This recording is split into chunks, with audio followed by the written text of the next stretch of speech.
নমস্কাৰ কবিতাটিৰ শিৰোনাম তুমি কৰঞ্জোতি ৰায়ৰ কথাৰে আৰু কুমাৰ চনৰ আবৃত্তিৰে তুমি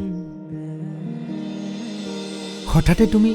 ইমান নিৰ্দয় কেনেকৈ হ'ব পাৰিলা মোৰ জীৱনৰ পথাৰখন উদং কৰি আনজনৰ বুকুৰ ভঁৰালত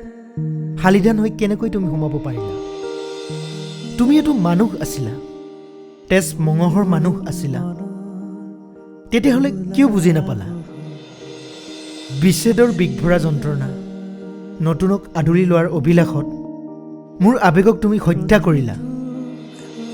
আঁতৰি যোৱাই যদি শেষ অধ্যায় আছিল তেতিয়াহ'লে মোক তুমি ইমানবোৰ পৃষ্ঠা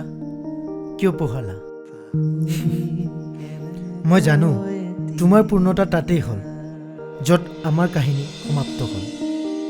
কিন্তু মোৰ পূৰ্ণতা ক'ত মোৰ বাবে দেখোন এই কাহিনীটো মুচিব নোৱাৰা এটা দাগ হৈ ৰ'ল থেংক ইউ